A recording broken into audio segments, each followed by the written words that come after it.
हर्षद मेहता का नाम भारतीय शेयर बाजार से जुड़ा एक ऐसा नाम है जिसने न केवल शेयर बाजार की दुनिया को नए आयाम दिए, बल्कि एक विशाल वित्तीय घोटाले के कारण उन्हें और भारतीय शेयर बाजार दोनों को इतिहास में अमिट रूप से दर्ज कर दिया। हर्षद मेहता ने जिस तरह से 1990 के दशक में भारतीय शेयर बाजार को अपनी बुल रन से गति दी, वह आज भी भारतीय निवेशकों और बाजार के विशेषज्ञों के लिए एक यादगार अध्याय है। हर्षद मेहता का जन्म 29 जुलाई 1954 को हुआ था और उनका शुरुआती जीवन बहुत साधारण था। वे एक गुजराती परिवार से थे और उनका प्रारंभिक जीवन मुंबई के बाहर एक छोटे से शहर में बीता था। उन्होंने अपने करियर की शुरुआत एक छोटे से ब्रोकर के रूप में की थी, लेकिन उनकी छवि एक स्टॉक ब्रोकर के रूप में तेजी से बनी और उन्हें भारतीय शेयर बाजार में अपनी ताकत साबित करने का मौका मिला। 1990 के दशक की शुरुआत में भारतीय शेयर बाजार में जब जबरदस्त तेजी आ रही थी, तब हर्षद मेहता ने प्रमुख कंपनियों के स्टॉक्स में निवेश किया और उन्हें ऊंचे दामों पर बेचकर बड़ी रकम कमाई। वे अपनी ब्रोकरेज कंपनियों के जरिए शेयरों की कीमतों में कृत्रिम उछाल लाते थे।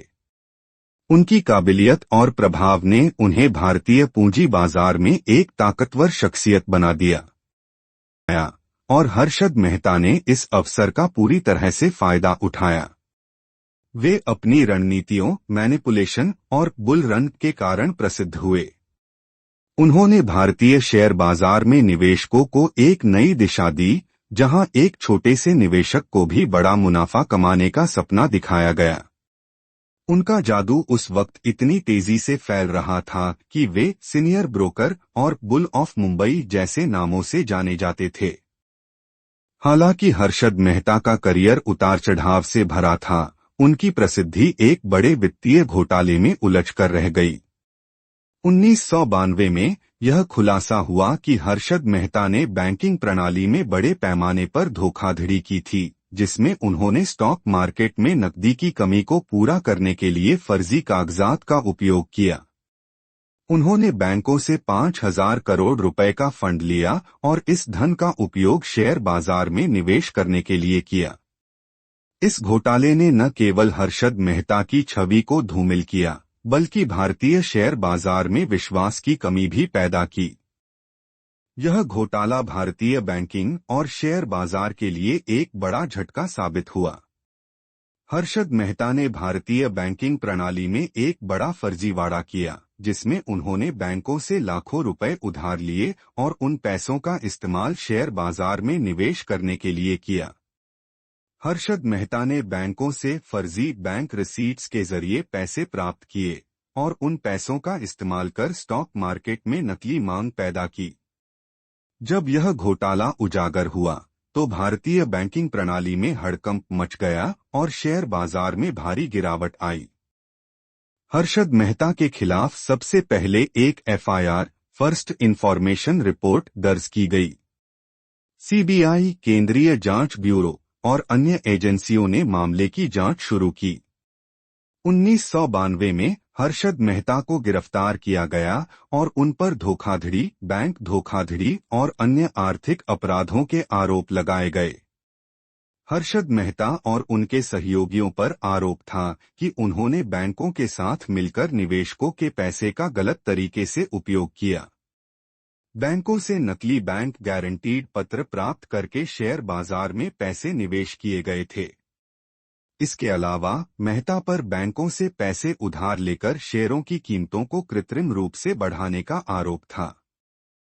घोटाले का खुलासा होने के बाद हर्षद मेहता को गिरफ्तार किया गया और उन पर कई आपराधिक मामले दर्ज किए गए।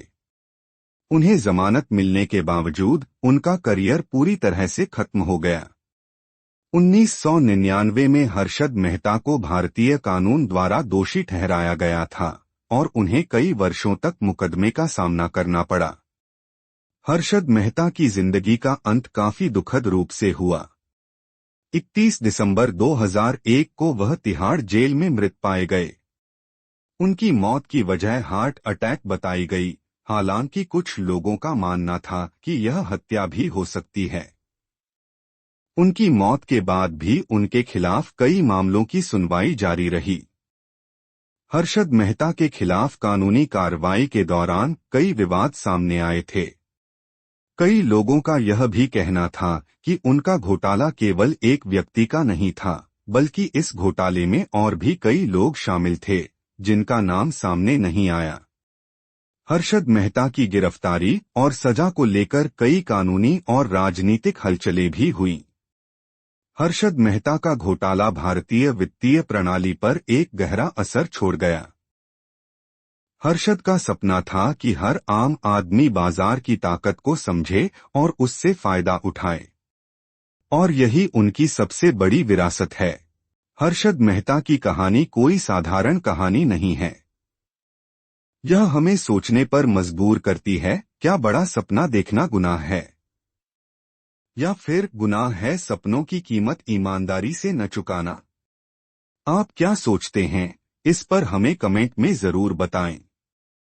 हमेशा याद रखें, शेयर बाजार सिर्फ पैसों का खेल नहीं, यह विश्वास, सीख और संयम का भी खेल है।